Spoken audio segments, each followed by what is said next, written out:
അവൻ ഒരുപാട് സ്ത്രീകളെ പല അമ്പലങ്ങളിലും വെച്ച് കല്യാണം കഴിച്ചിട്ടുണ്ട്. പത്തനംതിട്ടയുള്ള ഒരു പെണ്ണ്, പേര് ഞാൻ പറയുന്നില്ല, പത്തനംതിട്ടയുള്ള ഒരു പെണ്ണ്, എറണാകുളത്തുള്ള ഒരു സ്ത്രീ, അങ്ങനെ പലരും ഉണ്ട്.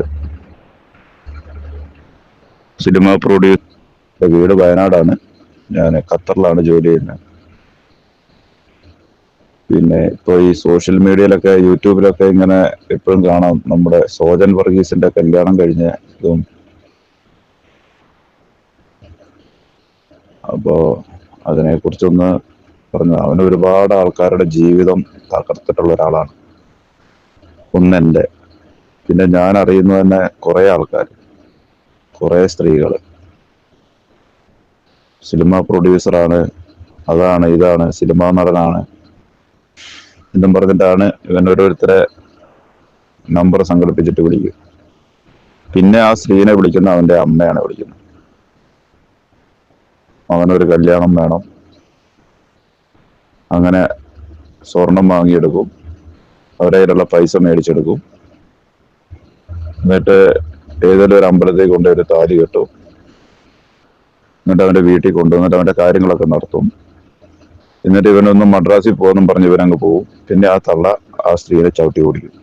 ഇതാണ് നടന്നുകൊണ്ടിരുന്നത്. വയനാട്ടിലുള്ളപ്പോഴാണ് പറയുന്നത്. ഞാനും വയനാട്ടുകാരനാണ്.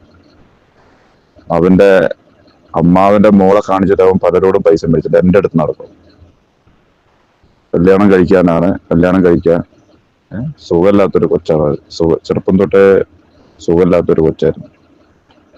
അതിനെ ഇവൻ പൈസ ഉണ്ടാക്കാൻ വേണ്ടി ഇവനും എൻ്റെ അമ്മയും കൂടെ വയനാട്ടിൽ കൊണ്ടുവന്ന് അങ്ങനെ കല്യാണാലോചന വന്ന്, കല്യാണം ആലോചിച്ചപ്പോഴേ ഇവൻ എന്നെ അളിയാന്നാ വിളിക്കുന്നത്. അങ്ങനെ എൻ്റെ കയ്യിൽ നിന്ന് കുറെ പൈസയും വാങ്ങി, ആ പെണ്ണിന് കൊടുക്കാനാണെന്നും പറഞ്ഞ മൊബൈലും മേടിപ്പിച്ചു. അതൊക്കെ അങ്ങനെ തിന്ന് ജീവിക്കുന്ന ഒരാളാണ് ഈ സോജൻ. ഒക്കെ തെളിവടക്കം എൻ്റെ കയ്യിലുണ്ട്, തെളിവടക്കമുണ്ട്. അങ്ങനെ ഇവൻ ഒരുപാട് ആൾക്കാരെ ജീവിതം തൊലച്ചിട്ട് ഇതേപോലെ പല സ്ത്രീകളെ അതെ, ഇവനെ കല്യാണം നടക്കൂലെന്ന് അറിയുന്ന പെണ്ണിന്റെ അപ്പന് വരെ കല്യാണം നടക്കൂലെന്ന് അറിയുന്നതാണ്. ആ പെണ്ണിനെ വരെ ഇവൻ കൊണ്ടുവന്ന് ഇവര് നടത്തി കൊടുത്തു. വെച്ചാൽ ഇവർക്ക് പൈസ ഉണ്ടാക്കാൻ വേണ്ടി. അവന് കാറ് മേടിക്കണം, അങ്ങനെ പല എൻ്റെ അടുത്ത് കുറെ പൈസ വാങ്ങിയിട്ടുണ്ട് അവൻ. അതുപോലെ തന്നെ വേറൊരു പെണ്ണും കൂടെ ഉണ്ട്. അതിനെ കാണിച്ചിട്ട് സർക്കാർ ജോലിക്കാരനാണ്, അവന്റെ കമ്പ്യൂട്ടർ, അവന്റെ കയ്യിൽ നിന്ന് കുറെ ലക്ഷങ്ങള്. ഇങ്ങനെയാണ് അവര് വയനാട്ടിലുള്ളപ്പോൾ ജീവിച്ചുകൊണ്ടിരുന്നത്. വയനാട്ടിലെ സ്ഥലമൊക്കെ വിറ്റ് എറണാകുളത്തോടെ ഉണ്ട്. കുറെ കാലത്തേക്ക് നമ്മളിതൊന്നും അറിയത്തുണ്ടായിരുന്നുണ്ടായില്ല. ഇപ്പോഴാണ് ഇങ്ങനെയൊക്കെ അറിയുന്നത്. ഇവനിതൊന്നും ഒരു പുത്തരിയല്ല. അവൻ ഒരുപാട് തെളിവടക്കം തരാം, തെളിവടക്കം ഉണ്ട്. നമ്മൾ വെറുതെ പറയുന്നതോ നമ്മൾ ഒരാളെ ഇൻസൾട്ട് ചെയ്യണമെന്ന് ഓർത്തിട്ടോ പറയുന്നതല്ല, തെളിവടക്കം.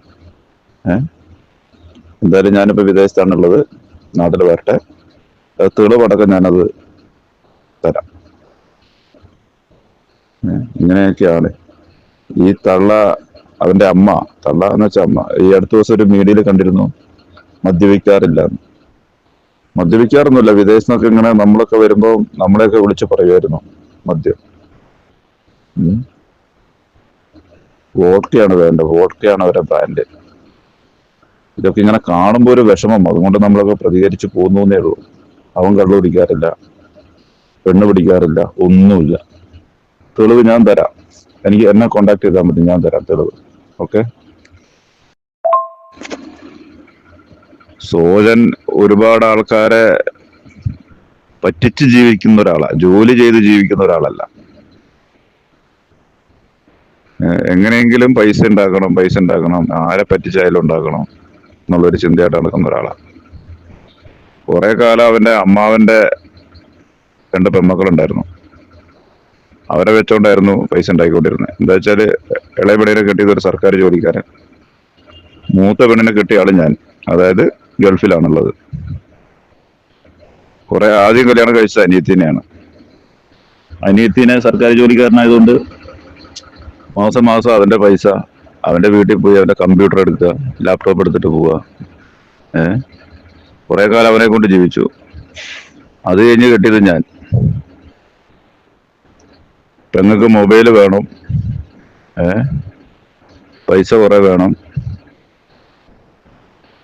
ഒരുപാട് പൈസകൾ വാങ്ങിയിട്ടുണ്ട്. അങ്ങനെയൊക്കെയാണ് അവൻ തിന്ന് ജീവിച്ചുകൊണ്ടിരുന്നത്. ഇപ്പോൾ നിങ്ങൾക്കൊക്കെ നമ്മൾ എന്താ പറയണ്ടേ? തെളിവാണല്ലോ നമുക്ക് എന്തിനും വേണ്ടത്. തെളിവടക്കം തരാം. അവന് പൈസ അയച്ചു കൊടുത്തതിൻ്റെയും ഒക്കെ രേഖകൾ എൻ്റെ കയ്യിൽ ഇരിപ്പുണ്ട്. മൊബൈൽ വാങ്ങിയതിൻ്റെ ബില്ലും എല്ലാം ഇപ്പോഴും ഇരിപ്പുണ്ട് എൻ്റെ കയ്യിൽ.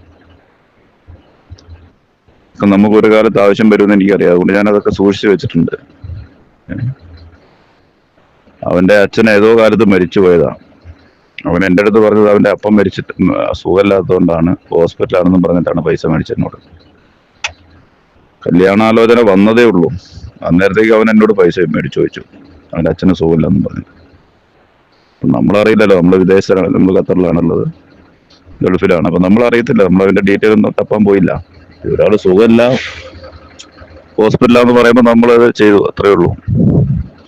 പിന്നെയാണ് അറിയുന്നത് ഇവൻ പക്ക ഫ്രോഡാണ്. പിന്നെ ഇവന് പൈസ കുറെ മേടിച്ചു കഴിഞ്ഞപ്പോൾ പിന്നെ കൊടുക്കാതെയായി. ഇതൊക്കെ സത്യമാണ്. അവൻ ഒരുപാട് സ്ത്രീകളെ പല അമ്പലങ്ങളിലും വെച്ച് കല്യാണം കഴിച്ചിട്ടുണ്ട്. പത്തനംതിട്ടയുള്ള ഒരു പെണ്ണ്, പേര് ഞാൻ പറയുന്നില്ല, പത്തനംതിട്ടയുള്ള ഒരു പെണ്ണ്, എറണാകുളത്തുള്ള ഒരു സ്ത്രീ, അങ്ങനെ പലരും ഉണ്ട്. സിനിമ പ്രൊഡ്യൂസറാണ്, സിനിമാ നടനാണ്, അതും പറഞ്ഞിട്ടാ വിളിക്കുക. അത് കഴിഞ്ഞ് പിന്നെ വിളിക്കുന്നത് അവൻ്റെ അമ്മയായിരിക്കും. മനുഷ്യരായി കഴിഞ്ഞാൽ കുറച്ചൊക്കെ ഒരു ഉളുപ്പ് വേണ്ടേ? ഇതൊക്കെ ഈ ചാവുമ്പോ ഒന്നും കൊണ്ടുപോകുന്നൊന്നുമില്ലല്ലോ. ജോലി ചെയ്ത് ജീവിക്കാനുള്ള തണ്ടും തടി ഉണ്ടല്ലോ അതിനൊക്കെ. നാട്ടുകാരെ ഊമ്പിച്ച് ജനങ്ങളെ പറ്റിച്ച് ജീവിച്ചിട്ട് എന്ത് കിട്ടാനാ? എന്നിട്ടാവും കുറെ വീഡിയോ ഇടും. ഇതൊക്കെ തന്നെയാണ് അതിനെ പറ്റിയത്. എന്താ പറയാ, നശിച്ച ജന്മം എന്ന് പറയില്ലേ, അതാണ് അതൊക്കെ. അത്ര മാത്രമേ പറയാനുള്ളൂ നമ്മളിതിനോടൊക്കെ. നമ്മൾ പറയുന്നൊക്കെ സത്യമാണ്. നമുക്ക് നുണയൊന്നും വേണ്ട, തെളിവടക്കം തരാം. നമുക്കിപ്പോൾ ഇതിന്റെ നുണ പറഞ്ഞിട്ട് നമുക്ക് എന്ത് കിട്ടാൻ? ഞാൻ അവന്റെ പെങ്ങളെ കല്യാണം കഴിച്ച ആളാണ്, അതുപോലെ അതിൽ കൂടുതൽ തെളിവ് നിങ്ങൾക്ക് വേണോ ഇനി? ഓക്കെ. ഇപ്പൊ നിങ്ങൾ കേട്ടത് മറ്റാരുമല്ല, നമ്മുടെ അച്ചായന്റെ അളിയൻ, അതായത് ഈ പെങ്ങളുടെ ഭർത്താവ് എന്ന് പറയുന്ന ആളുടെ വോയിസ് ആണ് നിങ്ങൾ ഇപ്പൊ കേട്ടത്. അത് ഈ നമ്മുടെ കൈസിന്റെ ചാനലിലാണ് വന്നത്. കൈസിനെ നേരിട്ട് ബന്ധപ്പെട്ടുകൊണ്ട് ആരോ അയച്ചു കൊടുത്തൊരു ചാനലാണ്. അതായത് അച്ചായനെ അറിയാലോ, സാജൻ ജോർജ്, അങ്ങനെ എന്താണ് ഈ പുള്ളിയുടെ പേര്. ഞാൻ ഈ പുള്ളിയെ വലുതായിട്ടൊന്നും ഫോളോ ചെയ്യുന്ന ഒരു വ്യക്തിയുമല്ല. ഈ പറയുന്ന തൊപ്പീരോട്ടൊക്കെ കണ്ടുവന്നോ, ഇയാൾ പ്രൊഡ്യൂസർ എന്നോ, ഇയാൾ എന്താ ജോലിയെന്ന് എനിക്ക് വലിയ പിടുത്തമൊന്നുമില്ല. ഇപ്പൊ പലരും പറയുന്നു, പലരെയും പറ്റിച്ച് ഇതിനകത്ത് പറയുന്നത് പ്രൊഡ്യൂസറാണ്, ഡയറക്ടറാണെന്നൊക്കെ പറഞ്ഞ് പല പെൺകുട്ടികളെയും കല്യാണം കഴിച്ച് ഇതാണ് ഇവന്റെ പണി എന്നുള്ളതാണ് പറയുന്നത്. ഇതിനകത്ത് വളരെ ഞെട്ടിക്കുന്നത്, കാരണം കുറച്ചു മുമ്പെയാണ് ഈ പുള്ളി വീണ്ടും ഒരു വിവാഹം കഴിച്ചു, അല്ലേ?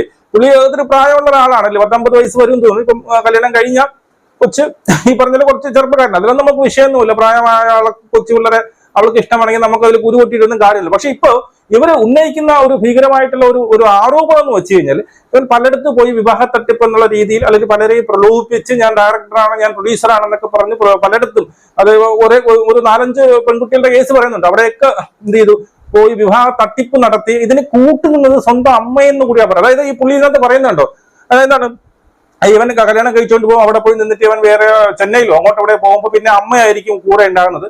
ഈ അമ്മ എന്ത് ചെയ്യും, കുറെ കഴിയുമ്പോൾ ഇവർ തമ്മിൽ എന്തെങ്കിലും പ്രശ്നമൊക്കെ ഉണ്ടായി അമ്മ അവരെ അടിച്ചിറക്കും എന്നുള്ള രീതിയിലാണ് ഈ വോയിസ് നിങ്ങൾക്ക് കേട്ടാൽ മനസ്സിലാവുന്നത്.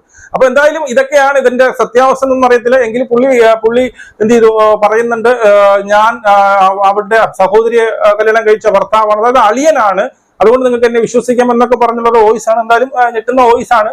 ഇതിന്റെയൊക്കെ സത്യാവസ്ഥ ഇനി കണ്ടു തന്നെ അറിയാം. നമുക്ക് വീണ്ടും കാണാം. ജയ് ഹിന്ദ്.